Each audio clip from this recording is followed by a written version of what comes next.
자, 우리 이번 강의에서는요, 무언가의 크기를 비교하고 이 크기를 어림하는 걸 같이 해보도록 할 거예요. 자, 그래서 여러분들이 크기를 비교하는 말인 이상, 이하, 초과, 미만이라는 말을 배울 거고요. 이 말들을 배우고 나서 우리가 올림, 내림, 반올림이라는 기술을 배울 겁니다. 이 올림과 내림과 반올림은 어떤 수를 어림할 때, 어떤 수를 대충 얼마 정도 된다. 사실은 정확한 값보다는 대충 어느 정도 대가 중요할 때가 있죠. 예를 들어서 여러분들 전교생이 뭐 1437명, 1437명인지 뭐 1551명인지 그런 정확한 값이 중요할 때도 있지만 그냥 우리 전교생이 한 1500명 정도 돼 라고 얘기해야 되는 순간들도 있잖아요. 그럴 때 이제 우리가 올림, 내림 또는 반올림을 사용하게 되는데요. 이 올림과 내림, 반올림 어떻게 하는 건지도 같이 배워보도록 하겠습니다. 자, 놀이공원 가봤죠, 여러분들? 놀이공원 소풍을 가거나 이제 가족들과 함께 놀러 가본 적이 있을 텐데요. 하늘놀이공원의 입장료표예요. 하늘놀이공원 입장료표를 보니까 주간권과 야간권이 있고요. 뭐 대인, 그러니까 어른, 청소년, 소인 또는 뭐 어르신 이런 가격들이 다 다르게 나와 있는데요. 여기 밑에 보니까 대인, 청소년, 소인에 대한 기준이 나와 있어요. 그렇죠? 경로에 대한 기준이 나와 있습니다. 기준이 나와 있는데 보니까 36개월 미만, 나이 얘기겠죠, 당연히. 태어난 지 36개월 미만이면 무료 입장이라고 해요. 그리고 소인은 태어난 지 36개월 이상 12세 이하를 소인이라고 한다고 하고요. 청소년은 13세 이상 18세 이하를 청소년이라고 한다고 하네요. 경로 우대는 65세 이상, 65살 이상 드시는 어르신들은 이제 경로 우대로 싸게 입장을 할 수가 있습니다. 자, 그러면 여러분들이 이걸 보고 여러분 어디에 해당하는지 얘기할 수 있겠어요? 이야기할 수 있을까요? 당연히 만 나이겠죠. 이 나이는. 여러분들 어디에 해당되나요? 소인에 해당되나요? 청소년에 해당되나요? 혹시 막 36개월 미만 무료 입장할 수 있는 친구들 안 보고 있죠? 자, 여러분들 아마 대부분의 친구들 여기 소인에 해당될 것 같은데요. 자, 그런데 여기 보니까 이상한 말들이 써져 있습니다. 미만, 이상, 이하. 이런 말들 무슨 뜻일까요? 이런 말 무슨 뜻이냐? 자, 하나씩 배워보도록 합시다. 이상이라는 것은 기준이 되는 수를 포함하여 큰 수를 이상이라고 합니다. 이상이라는 것은 그러니까 크거나 같은 것을 이상이라고 해요. 자, 그래서 10 이상이다 그러면 10을 포함해서 10, 11, 12, 13, 14, 15 이런 수들이 10 이상의 수가 되겠죠. 그렇죠? 자, 여기 지금 수 직선에 보면 수 직선에 이렇게 분홍색으로 해당 범위를 표시를 해놨는데요. 10 이상을 이렇게 표시합니다. 10 이상을 어떻게 표시를 하느냐? 10에 점을 찍어서 동그랗게 까맣게 칠한 다음에요. 여긴 분홍색으로 칠했네요. 분홍색으로 칠한 다음에 오른쪽으로 큰 쪽으로 이렇게 선을 쭉 그었어요. 자, 이게 이상 표시예요. 이 동그라미가 속이 꽉 차 있으면 수를 포함한다는 뜻입니다. 이 수도 포함입니다 라는 뜻이에요. 자, 그래서 10은 10 이상에 포함이 되겠죠. 그렇죠? 자, 반대로 10 이하라는 것은 10보다 작거나 같은 것을 우리가 10 이하라고 해요. 기준이 되는 수를 포함해서 작은 수를 이하라고 합니다. 자, 그래서 10 이하라는 건 10보다 작거나 10과 같은 수를 10 이하라고 합니다. 자, 그래서 여기 보면 까맣게 칠해져 있는 것을 볼 수가 있죠.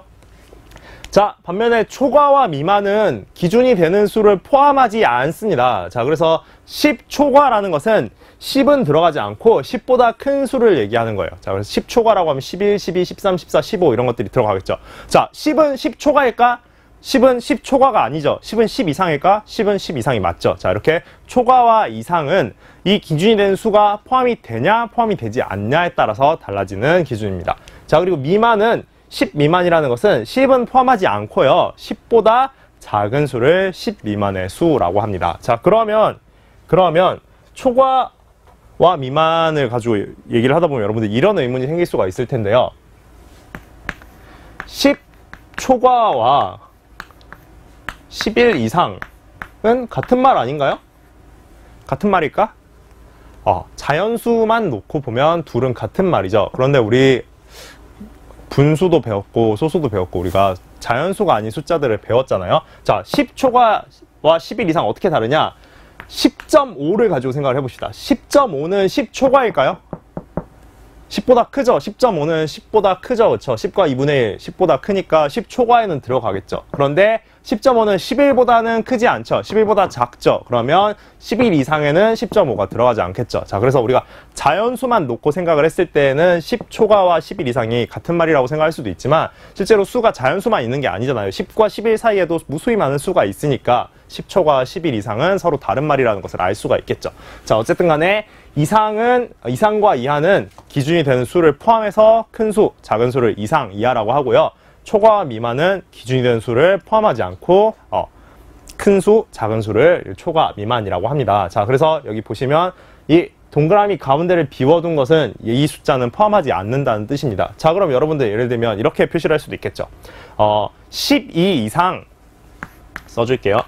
12 이상 14 미만을 수 직선에 표시하면 어떻게 될까? 12 이상 14 미만. 여기다 표시를 한번 제가 해볼게요. 여러분들 한번 해보세요. 어떻게 될까요? 수직선 그려서 한번 해보세요. 12 이상 14 미만 수직선에 어떻게 표시를 해야 될까? 자, 이렇게 표시하면 되겠죠. 12 이상이라는 건 12를 포함할까요? 안 할까요?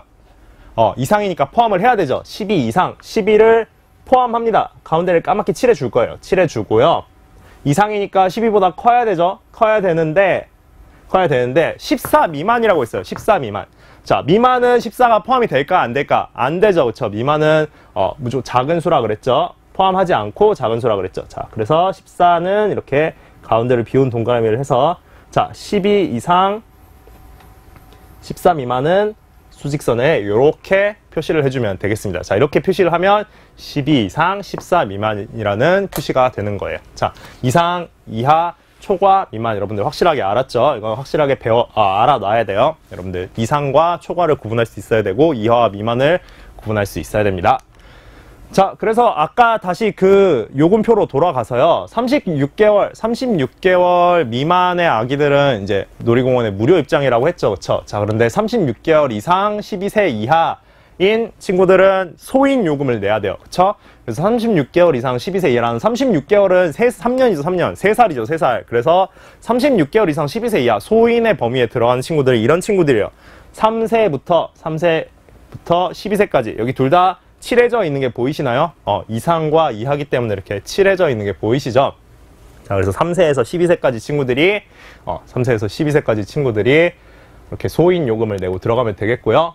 자, 이런 식으로 아까 그 요금표를 다시 보면서 여러분들 어디에 포함되는지 자기 나이 어디에 포함되는지 구분을 할 수가 있겠죠.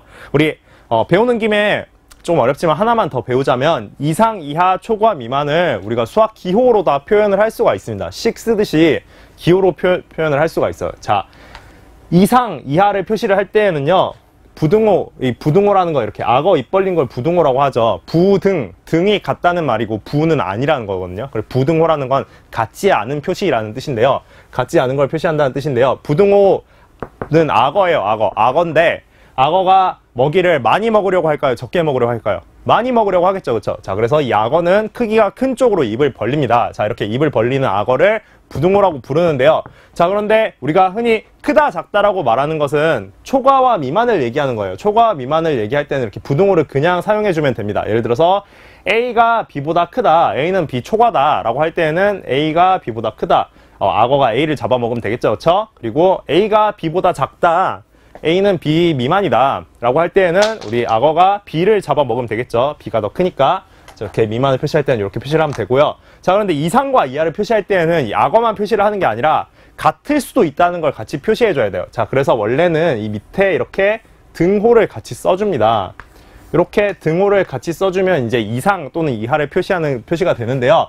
자, 이렇게 두 줄을 긋기가 귀찮은 친구들은 사실 우리 암묵적으로 그냥 한 줄만 그어도 이거 같다는 표시로 인정해주자라고 인정을 해주고 있습니다. 자, 그래서 여기는 한 줄만 표시를 해놨죠. 자, 그래서 이렇게 표시를 하면 A는 B보다 클 수도 있고 같을 수도 있다라는 표시예요. 반면에 이렇게 표시를 하면 A는 B보다 작을 수도 있고 같을 수도 있다라는 표시입니다. 자, 그래서 A는 B 이상이다 이렇게 쓰고요. A는 B 이하다 이렇게 씁니다. 자, 이렇게 이상, 이하, 초과, 미만, 부등호라는 기호를 이용해서 쓸 수 있다는 것도 같이 알아두면 좋겠습니다. 자, 이렇게 해서 이상, 이하, 초과, 미만을 배웠는데요. 자, 이번에는 조금 더 한 걸음 더 나가서 이 크기 비교를 우리가 어림이랑 어떻게 연결할 거냐를 배워보도록 하겠습니다. 자, 문제가 하나 있어요. 우리가 한 줄에 8개의 의자를, 한 줄에 8개씩 의자를 놓아서 총 49명이 앉으려고 해요. 그러면 우리가 의자를 몇 줄이나 놔야 될까요? 단, 의자는 반드시 놓을 거면 놓고 아니면 말고 이렇게 한 줄씩 놓아야 됩니다. 한 줄을 놓거나 놓지 않거나 해야 돼요. 자, 그러면 우리가 의자를 총 몇 줄 놓아야 할까요? 자, 이런 문제 풀 때 동원되는 사칙연산 뭐죠? 이런 문제는 무슨 계산을 해서 풀어야 되죠? 나눗셈이죠, 나눗셈. 49명이, 8명씩 이렇게 나눠지면, 얼마나 몇 번, 8개씩 몇 번 앉아야 49명이 되느냐. 나눗셈이죠, 나눗셈. 그쵸?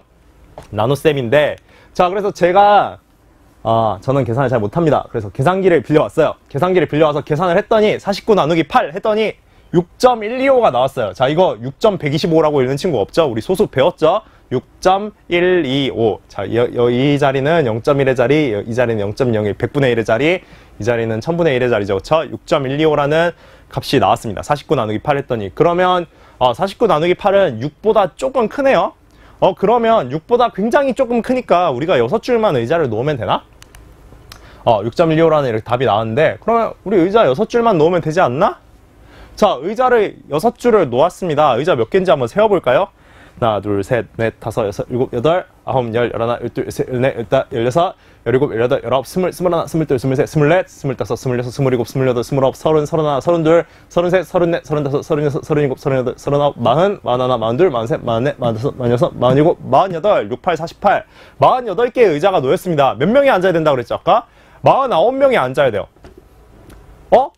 나눗셈 했을 때 6.125면 6이랑 거의 비슷한 것 같아서 우리가 6줄만 놓기로 했는데 이렇게 놨더니 한 명이 서서 봐야 되네요. 자, 이럴 때 사용하는 것이 바로 올림입니다. 올림. 자, 우리가 의자를 놓을 때에는 모든 사람이 다 앉아야 된다는 가정을 가지고 놓는 거죠. 그렇죠? 모든 사람이 다 앉아야 돼요. 이럴 때 그냥 나눗셈을 해서 6.125가 나왔으니까 6이랑 가까워 하고 6줄만 의자를 놓으면 서서 보는 사람이 생깁니다. 이럴 때에는 계산 결과를 올림해줘야 돼요. 올림한다는 거 무슨 말이냐? 여기 6.125라는 계산 결과 나왔는데 6 뒤에 뭔가 조금 더 붙었죠? 이 조금 더 붙은 걸 우리가 하나로 인정을 해주자는 거예요. 그래서 숫자를 하나 올려버리자.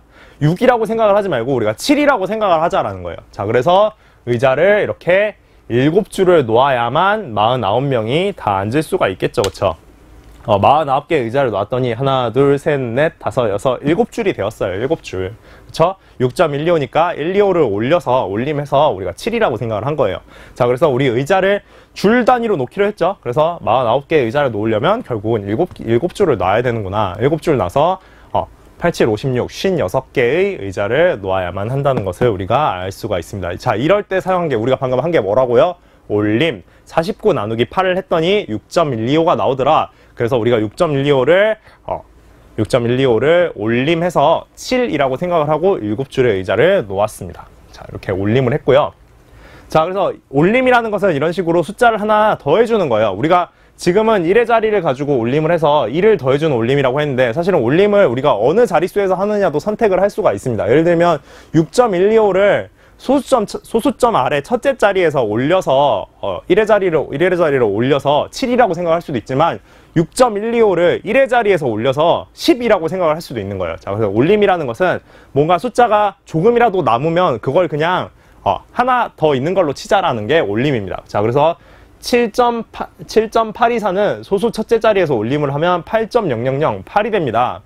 자, 5.201은 소수 첫째 자리에서 소수점 아래 첫째 자리에서 올림을 하면 6.000, 6이 됩니다. 4.002는 소수 첫째 자리에서 올림을 하면 5.0이 돼요. 5.0. 4점 아래 4보다 약간이라도 큰 부분이 있으면 그냥 5로 치자는 거예요. 5점 얼마에서 5보다 약간이라도 큰 부분이 있으면 그냥 6으로 치자는 겁니다. 7.824 해가지고 7보다 약간이라도 큰 부분이 있으니까 우리 그냥 8로 치자라는 거예요. 자, 이게 바로 올림입니다. 올림. 자, 반면에 버림은 뭐냐? 버림은 반대로 우리가 하나가 완전히 안 되는 부분은 그냥 없는 걸로 치자는 거예요. 자, 이 버림이라는 것은 그래서 아까 7.824를 올림, 소수 첫째 자리에서 올림했을 땐 8이 됐죠. 근데 소수 첫째 자리에서 버림을 하면 7이 되는 거예요. 우리가 하나가 다 안 차는 거는 없는 셈 치자. 없다고 치자. 자, 그래서 91은 1의 자리에서 버림을 하면 90이 되고요. 812는 10의 자리에서 버림을 하면 800이 되겠죠. 자, 그럼 812를 10의 자리에서 올림하면 어떻게 될까? 10의 자리에서 올림을 하면 10의 자리에서 올림을 하면 여기 조금이라도 뭐가 있으니까 우리가 하나 더 있는 걸로 쳐야겠죠. 그래서 10의 자리에서 올림을 하면 900이 되는 거예요. 10의 자리에서 버림을 하면 800이 되고 10의 자리에서 올림을 하면 900이 되는 겁니다. 자, 2014 100의 자리에서 버림을 하면 100의 자리 여기서 세 번째 여기에서 버림을 하면 뒷부분 없는 셈 쳐야 되니까 2000이 되겠죠. 만약에 100의 자리에서 올림을 한다. 올림을 하면 어떻게 될까요? 올림을 하게 되면 여기 14가 있죠. 14가 있으니까 우리 100의 자리에서 올림을 한다는 건 그냥 조금이라도 있으면 그냥 다 있는 걸로 치자라는 거죠. 100의 자리에서 올림을 하면 3000이 되는 거예요. 이제 올림과 내림 또는 버림이라고 하는데요. 올릴 때와 버릴 때 이렇게 어떤 차이가 있는지 아시겠죠? 그쵸? 자, 그래서 올릴 거냐, 버릴 거냐, 우리 버림이라고 하기도 하고 내림이라고 하기도 하는데, 올릴 거냐, 내릴 거냐, 올릴 거냐, 버릴 거냐를 결정할 때에는요, 사실은 이렇게 필요에 따라 결정할 때도 있습니다. 예를 들어서 우리가 아까처럼 의자를 놓는다. 무조건 올림해야 되죠. 그쵸? 왜? 서 있는 사람이 생기면 안 되니까. 이럴 때는 의자가 좀 남더라도 의자를 사람보다 많이 놓는 게 중요하죠. 그쵸? 자, 그러면 그럴 때는 올림을 하는 게 맞고요. 이렇게 올려야 할 때도 있고 버려야 할 때도 있는데, 우리가 그냥 어떤 수를 대강 어림해서 얘기하고 싶을 때도 있죠. 그냥 대충 어느 정도 돼라는 얘기를 하고 싶을 때도 있어요. 이게 막 개수가 막 맞춰서 의자를 놓고 이런 게 중요한 게 아니라 그냥 대충 우리 전교생은 한 500명 정도 돼, 한 1000명 정도 돼, 이런 식으로 대충 어림해서 얘기할 때에는 올림, 버림을 하기보다는 우리가 반올림이라는 것을 많이 사용을 하게 됩니다. 이 반올림이라는 건 뭐냐면요, 자, 우리 숫자가 한 자릿수가 0부터 9까지가 있죠. 그쵸? 0부터 9까지가 있는데 이 0과 9 사이의 가운데는 약 4.5 정도가 됩니다. 자, 그래서 어떻게 하느냐, 5보다 큰 수는 올리자는 거예요. 왜? 5보다 크거나 같은 수는 5 이상이라고 하면 5 포함이죠. 그쵸? 5 이상은 반이 넘잖아요. 반 넘게 있으면 그냥 있는 걸로 쳐주자라는 게 바로 이 반올림이에요. 그럼 반면에 5 미만은, 5보다 작은 수는, 5 미만은 이거 뭐 반도 안 되는데 있다고 쳐줘야 되냐라는 거예요. 그래서 5 미만은 버리고 5 이상은 올리는 것을 우리가 반올림이라고 합니다. 반올림 어림에서 굉장히 중요한 도구니까 반드시 잘 알아두셔야 돼요. 자, 어떻게 외우느냐? 4, 4, 5, 입이라고 외웁니다. 4, 4라는 건 4는 죽인다는 거고요. 5, 입은 5가 넘어가면 입 들여보내준다는 거예요. 자, 그래서 5 미만은 버리고요. 5 이상은 올리는 것을 우리가 뭐라고 한다? 반올림이라고 부릅니다. 반이 넘으면 살려주자. 있는 걸로 치자. 반이 안 되면 버리자. 그거 뭐 없는 걸로 치자. 이게 바로 반올림이에요. 자, 그래서 반올림까지 배워봤고요. 우리가 다음 시간에는 참값과 근사값 구분하는 것과 측정값 그리고 오차에 대해서 배울 겁니다. 이 참값이 뭔지 근사값이 뭔지, 이 근사값과 참값에 어떤 차이가 있는지, 차이가 있다면 우리가 그것을 어떻게 다뤄야 되는지 뭐 이런 것들을 다음 시간에 배워보도록 하겠습니다.